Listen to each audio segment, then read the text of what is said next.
जैसे कि आपको आइडिया ही है कि जो डायरेक्टर्स हैं, डायरेक्टर्स हमेशा री इलेक्ट होते हैं, इलेक्शन के थ्रू ही आप डायरेक्टर सेलेक्ट करते हैं, जबकि जो आपका चीफ एग्जीक्यूटिव है वो मेंबर्स अपॉइंट करते हैं।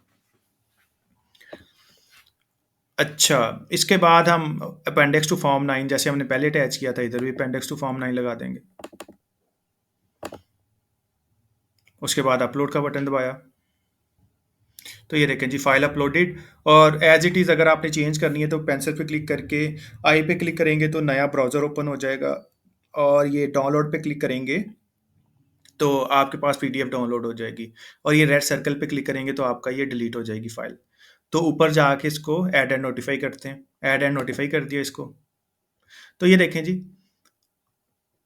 ये पहले आ रही existing officer, existing directors and officers, ये आप देख सकते हैं पुरानी डेट है। अब मैं ऊपर चलता हूँ। अब ये देखें, ये दोनों के साथ नई डेट आ रही है। Designation director date of appointment October 27 2023, और ये नीचे वाला सिर्फ डायरेक्टर है, अक्टूबर 27 2023। बोर्ड ऑफ अपॉइंटमेंट में डायरेक्टर के केस में री इलेक्टेड, और चीफ एग्जीक्यूटिव के केस में रीअपॉइंटेड, और डायरेक्टर के केस में सेकंड वाले केस में री इलेक्टेड। अच्छा, अभी आप एक दफ़ा फॉर्म को रिव्यू भी कर सकते हैं। आप ये रिव्यू फॉर्म पे आएंगे तो ये आपके पास दोनों फॉर्म ओपन हो जाएंगे, फॉर्म ए भी, फॉर्म 9 भी। तो फॉर्म 9 को मैं जैसे व्यू पे क्लिक करूंगा तो ये नई विंडो ओपन हो जाएगी। तो आप इसको एक दफ़ा कंफर्म भी कर सकते हैं, मैं भी इसको देख लेता हूँ। तो ये आप देख सकते हैं न्यू अपॉइंटमेंट स्लैश इलेक्शन, ये फॉर्म जो 9 है उसका मैंने नेम से थोड़ा सा नीचे आपका फॉर्म खोला हुआ है, ये आप देख सकते हैं। ये उसकी अबव डिटेल कंपनी की, और नीचे ये पर्टिकुलर्स उसके। तो सबसे पहले नेम आ गया, सीएनआईसी, एड्रेस, डेजिग्नेशन में डायरेक्टर है, नेशनैलिटी उठा ली, ऑक्यूपेशन। तो ये देखें डेट, यहाँ पे आपने डेट देखनी है 27/10/2023। मोड ऑफ अपॉइंटमेंट री इलेक्टेड है, और नेचर ऑफ डायरेक्टरशिप अपॉइंटेड है, तो ये ठीक है जी हमारे केस में। उसके बाद सेकंड वाला देख लें, सेकंड वाला डायरेक्टर आ गया, डेट ऑफ अपॉइंटमेंट आपके सामने 27/10/2023 को, या हम एजीएम कर रहे हैं, और डायरेक्टर के केस में री इलेक्टेड है, तो ये भी ठीक है। थर्ड वाला chief executive, date of appointment हमारी 27/10/2023, नेचर ऑफ डायरेक्टरशिप में मोड ऑफ चेंज में रीअपॉइंटेड है, और नेचर ऑफ डायरेक्टरशिप में अपॉइंटेड है। तो ये जो हमारा फॉर्म 9 है ये बिल्कुल एक्यूरेट है। और ये जो नीचे पार्ट 3 है, ये आपका in case of single member company जो है, जो एसएमसी होती है, ये उसके लिए, तो इसको आपने छोड़ देना।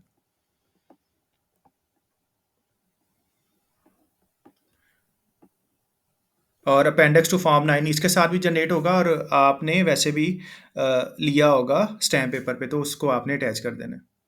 तो ये देखें, जो आपका अपेंडिक्स टू फॉर्म 9 है ये सिस्टम जनरेट हो गया। तो सिग्नेचर की जगह उसने लिख दिया, this is an electronically generated document that does not require a physical signature. लेकिन हम तो फिजिकल सिग्नेचर करके स्टैम्प पेपर पे लेके इसको अटैच करें। तो जी ये मेरा फॉर्म 9 कंप्लीट है। वापस चलता हूँ, क्लोज करूँगा इसको। अच्छा, उसके बाद जो आपका लिस्ट ऑफ मेंबर्स है वो देख लेते हैं। तो ये आपकी लिस्ट ऑफ शेयर होल्डर्स आ जाएगी, इसमें नेम, सीएनआईसी, आपका एड्रेस, काइंड ऑफ शेयर में ordinary, class of share, face value आ जाएगी शेयर्स की, और नंबर ऑफ शेयर्स आ जाएंगे, और शेयर होल्डिंग परसेंटेज आ जाएगी। उसके बाद ये नीचे list of debenture holders, transfer of debentures, इस पे आपका कोई कंसर्न नहीं है, इसको करने की जरूरत नहीं है। मिसलिनियस अटैचमेंट्स, इसकी भी जरूरत नहीं है। एनुअल स्टैट्यूटरी अटैचमेंट्स, इसको भी अटैच करने की जरूरत नहीं है। ये बेसिकली आपका जो लिस्टेड एंटिटीज है उसके केस में आ जाएगा, क्योंकि जो लिस्टेड एंटिटीज हैं उसके थाउजेंड्स में मेंबर होते हैं, तो वो एक लिस्ट अटैच करते हैं, तो ये उसके लिए आ जाएगा। सर्टिफाइड ट्रू कॉपी, अगर आपने इन डॉक्यूमेंट्स की सर्टिफाइड ट्रू कॉपी लेनी है तो उसकी फ़ी बढ़ जाएगी। तो अगर आप क्लिक करते हैं तो आपको जो आपकी सर्टिफाइड ट्रू कॉपीज़ हैं वो भी साथ में ही आ जाएंगी। तो ये आपने देख लेना, ये जैसे जैसे टिक हो रहे हैं इसका मतलब ये है कि ये हमारे जो फॉर्म्स हैं ये ओके हो चुके हैं। ये देखें, 1 2 3 4 5। तो ये जो 5 स्टेप्स हैं, ये जिनके आगे ये देखें, ये राउंड सर्कल है और टिक लगा हुआ है, ये हमारा कंप्लीट हो चुका है। सर्टिफाइड ट्रू कॉपी तक मेरा कंप्लीट है। डिक्लेरेशन पे जाऊंगा, ये देखें इधर एरो बना हुआ है, तो ये जब तक जिस जिस प्रोसेस को मैं करता जाऊंगा ओके, वो होता जाएगा। तो डिक्लेरेशन पे जाऊंगा, इधर आपने डिक्लेरेंट में अगर आप कंपनी है तो आपने ऑथोराइज्ड ऑफिसर को सिलेक्ट कर लेना है। ऑथोराइज्ड ऑफिसर पे क्लिक करूंगा, तो आपने, अगर आपका इधर ऑथराइज्ड ऑफिसर नहीं आ रहा तो आपने मेरी वीडियो देख लेनी है, जिसमें मैंने आपको बताया गया है कि how to appoint an authorised officer in SECP. Declarant select कर लिया, ऑथराइज्ड ऑफिसर, उसके बाद ये आपकी एक अंडरटेकिंग है, I do hereby solemnly and sincerely declare that the information provided in the form is true and fair है और फुलफिल द रिक्वायरमेंट्स, ये आपने देख लेनी है कि कंप्लाई कर रही है लॉ के साथ। तो जैसे ही मैंने डेक्लेरेंट सेलेक्ट किया, उसके बाद मैंने डेक्लेरेशन एक्सेप्ट की, तो ये देखें जी, ये भी मेरा डेक्लेरेशन भी टिक हो चुका है। उसके बाद अच्छा जी, रिव्यू एंड अप्लाई पिन में आपने अपनी सारी इन्फॉर्मेशन देख लेनी है, जो जो आपने डेट्स रखी थी वो ठीक आ रही हैं। अब जैसे फाइनेंशियल ईयर है, AGM held yes, date of AGM October 28 2022, change ये उसने खुद ही उठा लिया, और एनुअल टर्नओवर मेरा ज़ीरो था क्योंकि मेरी कंपनी जो है ना, ये कंपनी ने बिजनेस कोई नहीं था किया 2022 में, तो ज़ीरो आ गया। आगे ये कैपिटल स्ट्रक्चर ऑथराइज और पेड अप कैपिटल इसने खुद ही उठा लिया। अब new appointed officers and directors, ये जैसे हमने ये चीफ एग्जीक्यूटिव और ये जो डायरेक्टर थे, डायरेक्टर को हमने रीइलेक्ट किया था, चीफ एग्जीक्यूटिव को रिअपॉइंट किया था, ये एक ही पर्सन था। और नीचे खाली डायरेक्टर है, इसको हमने रीइलेक्ट किया था। इसके बाद और नीचे आ जाते हैं जी। तो ये जो एग्जिस्टिंग डायरेक्टर्स एंड ऑफिसर्स है, ये पुरानी डिटेल इसमें आ रही होगी, मतलब कि ये सिर्फ इधर अपीयर हो रहा होगा लेकिन फॉर्म्स में नहीं आ रहा होगा। अब देखें, इसमें आ रही है डेट ऑफ अपॉइंटमेंट जनवरी 14 2022, तो ये पुरानी ही आ रही है, डायरेक्टर की भी, चीफ एग्जीक्यूटिव की भी, और अदर डायरेक्टर की भी, ये देखें। उसके बाद नीचे आ जाते हैं, तो list of form 3 file since last form है। तो इसमें जो आपने अगर शेयर ट्रांसफ़र किए ना बिफोर फाइलिंग ऑफ फॉर्म ए, तो उसकी डिटेल आ रही होगी। लिस्ट ऑफ शेयर होल्डर्स, ये आपने कंफर्म कर लेना है कि शेयर होल्डिंग ठीक है। ये सिस्टम ऑटोमेटिकली फेच करेगा, अगर फेच नहीं कर रहा तो काइंडली आपने ये अपना फॉर्म ए सबमिट नहीं करना, ये आपसे रिक्वेस्ट है। इसके बाद नीचे चलते हैं, लिस्ट ऑफ डिबेंचर होल्डर्स, कोई डिबेंचर होल्डर नहीं है। अटैचमेंट्स हमें हमने लगाने की ज़रूरत नहीं है। ऑथराइज्ड ऑफिसर हमने इस स्टेप पे सेलेक्ट कर लिया था डिक्लेरेशन पे। तो देखें, इस दफ़ा हमारे हो रहे हैं इलेक्शंस। अगर इलेक्शंस ना हो रहे होते तो सिर्फ जो आपका ऑथराइज्ड ऑफिसर था उसका पिन लगना था, लेकिन क्योंकि इलेक्शंस हो रहे हैं और दोनों मेंबर्स हमारे डायरेक्टर हैं, तो दोनों की अपॉइंटमेंट में चेंज आ रहा है, दोनों री इलेक्ट हो रहे हैं। तो इसकी वजह से जितने भी आपके मेंबर्स होंगे, उनका आपने स्पेसिफिकली साइन इन करके उनके लॉगिन से आपने पिन अप्लाई करना है। और पिन की मैंने आपको रीज़न बता दी कि ये जो दोनों मेंबर थे, दोनों डायरेक्टर थे और इनमें एक चीफ एग्जीक्यूटिव था। तो उनको भी नोटिफाई होना चाहिए कि वो लोग रीअपॉइंट हो रहे हैं या रीइलेक्ट हो रहे हैं। तो पहले जो मेरा ऑथराइज्ड ऑफिसर था, मैं उसके लॉगिन से पिन अप्लाई कर देता हूँ। तो ये अंडरटेकिंग एक्सेप्ट करूंगा, I do hereby solemnly and sincerely declare that the information provided in the form is true and correct and nothing is concealed. तो मैं इधर सिंपली पिन अप्लाई कर दूंगा, इसका अप्लाई पिन पे क्लिक करूंगा। तो ये देखें जी, वो कह रहा है वैलिड पिन, तो ये मेरा पिन जो है ये वेरीफाई हो चुका है, और ये आगे देखें साइंड आ रहा है। अभी अब क्या करना है, अभी इस यूज़र को मैं लॉग आउट करूंगा, और ये जो दूसरा मेरा डायरेक्टर है उसके लॉगिन से लॉगिन करके फिर पिन लगाऊंगा। तो वापस ऊपर चलता हूँ, प्रोसेस को क्लोज करूंगा। उसके बाद ये मेन्यू पे आऊँगा, ये देखें, ये लेफ्ट टॉप पे ये 3 लाइंस बनी हुई हैं। मेन्यू पे आके अगर मैं नीचे आऊँगा तो ये साइन आउट का बटन आ रहा है, तो इस पर क्लिक कर दूंगा। उसके बाद जो मेरा सेकंड डायरेक्टर है उसके लॉगिन क्रीडेंशियल्स लगाऊंगा मैं। तो ये सेकंड जो डायरेक्टर था उसके मैंने लॉगिन क्रीडेंशियल्स लगा लिए, उसका CNIC और पासवर्ड, और सिंपली लॉगिन पे क्लिक करूंगा। तो ये आपके पास ये डैशबोर्ड आ जाएगा। तो जैसे ही आप नीचे आएंगे, ये आपके सामने आ रहा होगा माई पेंडिंग प्रोसेसेस। तो फॉर्म ए का प्रोसेस है जिसमें आपका चेंज आई है, आप एज ए डायरेक्टर ऐड हुए हैं, तो वो आपके सामने अपीयर होना शुरू हो जाएगा। तो आपने क्या करना है, ये देखें, ये ड्राफ्ट है, आपने जाना है ये पेंसिल पे क्लिक कर देना है सिंपली।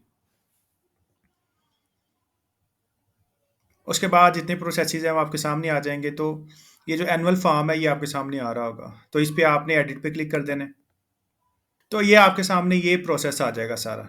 तो सिंपली आपने क्या करना है, आप चले जाएंगे एंड पे, रिव्यू एंड अप्लाई पिन पे, और इसके बाद एंड पे आके सिंपली जो मेरा पिन है वो अप्लाई कर दूंगा। ये देखें, एक डायरेक्टर का साइंड आ रहा है, दूसरे का जो है उसके आगे आ रहा है पिन एप्लीकेशन पेंडिंग। तो इस यूज़र के लॉगिन से मैंने साइन इन किया है SCCP लीप में। अब मैं ये डेक्लेरेशन एक्सेप्ट करूंगा, और उसके बाद जो इसका पिन होगा वो लगा के इसको सबमिट कर दूंगा। अभी पिन लगा लेते हैं इसका सेकंड वाले का। इसके बाद अप्लाई पिन पे क्लिक करूंगा, तो ये देखें वैलिड पिन, और नीचे वो कह रहा है, ये देखें दोनों का साइंड साइंड आ गया। अब ये जो सेकंड वाला पर्सन है, ये डायरेक्टर भी है, चीफ एग्जीक्यूटिव भी है, ऑथोराइज्ड ऑफिसर भी है, और मैंने आपको पता है सेकंड वाले पर्सन की लॉगिन से प्रोसेस इनिशिएट किया था क्योंकि वो ऑथराइज्ड पर्सन है। तो इस प्रोसेस को सिंपली मैं करूंगा क्लोज, इधर से करूँगा लॉग आउट इस डायरेक्टर को, और सेकंड वाले डायरेक्टर के लॉगिन क्रेडेंशियल्स डाल के उधर से लॉगिन हो जाऊँगा। लॉगिन क्रेडेंशियल्स में वही आपका यूज़र आईडी और पासवर्ड, सिंपली लॉगिन पे क्लिक करूँगा। तो ये डैशबोर्ड के नीचे ये प्रोसेस आ रहा होगा ड्राफ्ट स्टेटस में, तो सिंपली मैं पेंसिल पे क्लिक करूँगा। तो ये जितने प्रोसेसेस हैं आपने जितने कैंसिल किए हैं, जितने अप्रूव किए हैं, वो सारे आ रहे होंगे, तो आप नीचे आ जाइएगा। तो ये लेटेस्ट प्रोसेस मेरे पास आ रहा है, एनुअल फाइलिंग। सिंपली एडिट पे क्लिक करूँगा। अगर मैं रिव्यू एंड अप्लाई पिन पे जाऊँ तो ये देखें सारा कुछ मेरे पास ओके हो गया, और ये मेरे पास सबमिट का बटन भी आ रहा है। सबमिट का बटन तभी आएगा जब आपके सारे पर्टिकुलर्स ओके होंगे और आपके जितने भी यूज़र्स होंगे उनका पिन लग चुका होगा। तो एक दफ़ा फॉर्म को मैं रिव्यू कर लेता हूँ।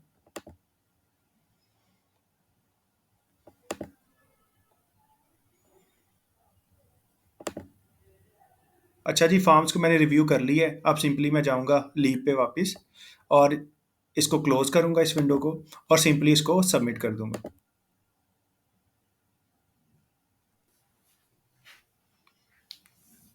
अच्छा जी, वो आगे कह रहा है annual filing process submission, the annual filing process has been successfully submitted. Please take note of the process details and complete payment for each process individually to start review from the SCP. तो वो कह रहा है कि आपका process complete हो चुका है, तो काइंडली पेमेंट कर दें। तो आप सिंपली प्रोसीड पे क्लिक करेंगे, और वो कह रहा है your application has been submitted successfully. Application ID number आ गया। अच्छा, पहले भी आपका आईडी नंबर एक जनरेट होता था, जो आपका रजिस्ट्रार है उसके पास ये स्पेसिफिक जो नंबर है ये अपीयर हो रहा होगा। मतलब कि जो जो फॉर्म सबमिट करेंगे इसको एक स्पेसिफाइड नंबर अटैच हो जाएगा। तो सिंपली गो टू होम पे जाऊंगा। तो ये देखें वो कह रहा है पेमेंट पेंडिंग। तो पेमेंट पेंडिंग देखें, पेमेंट पेंडिंग के बाद आपने क्या करना है, पेंडिंग प्रोसेसेस के आगे आपका नेम आ गया कंपनी का, पेमेंट पेंडिंग का स्टेटस आ गया, ये आपके पास आ रहा होगा। ये देखें एरो बना हुआ है, इस पर क्लिक करेंगे, ये आपको फिर वो प्रोसेसेस पे ले जाएगा। नीचे आ जाएं दोबारा अपने प्रोसेस पे, ये देखें ये पेमेंट पेंडिंग का आ रहा है। उसके बाद पे नाउ पे जाऊंगा, देन आप क्लिक कर देंगे दोबारा पे नाउ पे। तो जी ये दो मोड है, वन लिंक भी है और डेबिट क्रेडिट कार्ड भी है।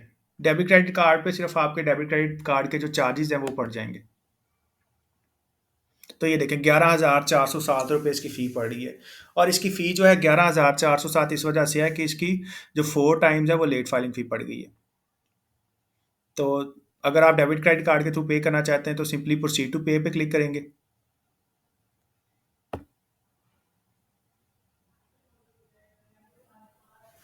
तो आपके पास ये विंडो ओपन हो जाएगी।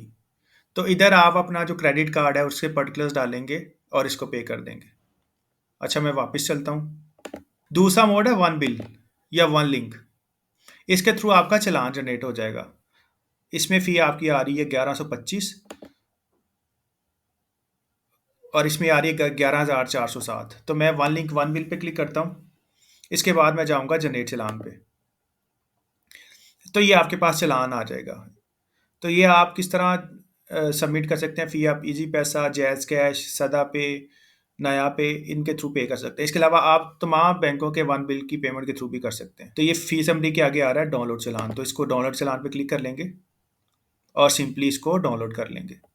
ये प्रिंट का बटन आ रहा होगा आपके पास, तो आप इसको कहीं भी चालान को सेव कर सकते हैं, और इस तरह आप बैंक में भी पे कर सकते हैं, जैज़ कैश, इजी पैसा, सदा पे, नया पे के थ्रू भी पे कर सकते हैं। तो जैसे ही पेमेंट हो जाएगी, ये पेमेंट पेंडिंग से निकल के ये चला जाएगा आपका अंडर रिव्यू में। ये देखें पेमेंट पेंडिंग आ रहा है, तो ये आपका चले जाएगा अंडर रिव्यू में। अंडर रिव्यू से जैसे ही प्रोसेस कंप्लीट होगा तो आपको ईमेल आ जाएगी, और अगर ऑब्जर्वेशन होगी तो ऑब्जर्वेशन आ जाएगी, ये ऑब्जेक्शन में आ रहा होगा, वरना ये अप्रूव्ड में आ रहा होगा। और जैसे जैसे प्रोसेस करते जाएंगे ये अलर्ट्स में आपको बताता जाएगा कि फॉर्म वाज सबमिटेड। टास्क में भी वो आपको बताता जाएगा कि क्या क्या टास्क पेंडिंग है। वो कह रहा है कि अपनी जो पेमेंट है उसको पे करें। इसके अलावा जैसे ही आपका प्रोसेस कंप्लीट हो जाएगा आपको ईमेल भी आ जाएगी, आपको एक्नॉलेजमेंट की ईमेल आ जाएगी। अगर ऑब्जर्वेशन लगती है तो उसकी भी आपको ईमेल आ जाएगी। वो ईमेल कैसी दिखती है वो मैं आपको दिखा देता हूँ। ईमेल में एक पीडीएफ की अटैचमेंट होती है, और उस पे लिखा होता है कि अप्रूव्ड है या कोई ऑब्जर्वेशन है, तो वो मैं आपको दिखा देता हूँ। तो आपको इस तरह की एक ईमेल आ जाती है। ये अटैचमेंट्स होती है आपकी ईमेल में। ये ऊपर एसएससीपी का लोगो आ रहा होगा, नीचे रजिस्ट्रार का नेम आ रहा होगा, acknowledgement of filing of return, other than financial statements in the matter of company का नेम आ गया, कंपनी का यूनिक, कंपनी का जो क्वीन नंबर है, कॉर्पोरेट यूनिक आइडेंटिफिकेशन नंबर, वो आ जाएगा। The receipt of the undermentioned documents filed, registered and recorded pursuant to the provision of the companies act 2017 is hereby acknowledged. और जो documents है नीचे फॉर्म ए और date of document जो है ये, तो ये आपकी फाइलिंग जो है ये एक्सेप्ट हो चुकी है। इसी तरह जो ऑब्जर्वेशन है उसका भी मैं आपको दिखा देता हूँ। तो जी ये देखें, ये एक ऑब्जर्वेशन का लेटर आया हुआ है और ये भी आपको पीडीएफ में ईमेल में आ जाएगा। Securities and exchange commission of Pakistan, जो भी आपका कंपनी रजिस्ट्रेशन ऑफिस होगा तो ये लाहौर है। एप्लीकेशन आईडी, जैसे मैंने आपको पहले बताया, जो भी फॉर्म आप सबमिट करेंगे उसका एक यूनिक एप्लीकेशन आईडी जनरेट हो जाएगा। सीआरओ लाहौर है। Application for filing of annual return under the companies act, और आगे कंपनी का नेम आ जाएगा। Dear sir, madam, this is with reference to your application dated this. You are advised to resolve following issues. Overall remarks. Fee for 2022 required first. ये हमारी जो फ़ी थी 2022 की, ये सिस्टम ने गलत कंप्यूट की हुई थी। तो ये फ़ी हमने एडिशनल फ़ी पे की थी। बेसिकली इसका कॉन्सेप्ट ये था, ये फॉर्म्स हमने मैनुअल फाइल किए थे। तो ये हमें उसकी ऑब्जर्वेशन आई हुई है। Please respond at the earliest enabling to proceed further in the matter and remove all the discrepancies found in the return and or file revised outstanding returns as the case may be. The non-compliance or improper compliance would render the above returns liable to be rejected in terms of Section 464 of the Companies Act without any further notice. तो ये आपके पास, अगर आपको कोई notice अगर आप पे कोई ऑब्जेक्शन रेज होती है, तो आपने जो ऑब्जर्वेशन है वो स्पेसिफाइड लिमिट के अंदर अंदर आपने जो फॉर्म्स है वो सबमिट करने हैं। सपोज फी है या कोई और मिस्टेक निकल आई है, तो आपने कोशिश करना है विद इन 5 डेज जो है ना, ऑब्जर्वेशन को अपनी को रिजॉल्व कर लें। क्योंकि अगर बार बार ऑब्जर्वेशन लगेंगी तो आपके रजिस्ट्रार के पास राइट है कि वो फॉर्म्स को कैंसिल कर सकता है। सो ये था आज के लिए।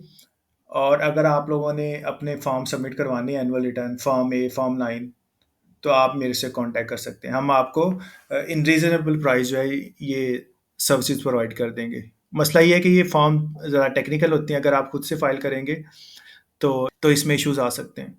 तो मैं यही सजेस्ट करूँगा कि जो एनुअल रिटर्न है, चाहे वो एसएससीपी की है, चाहे वो इनकम टैक्स की है, तो वो हमेशा किसी प्रोफेशनल से करवाया करें। So thank you so much. इसके अलावा कोई क्वेरी हो तो मैं नंबर अपना डिस्क्रिप्शन में छोड़ दूँगा, तो आप मेरे से कॉन्टैक्ट भी कर सकते हैं। ओके जी, अल्लाह हाफिज़।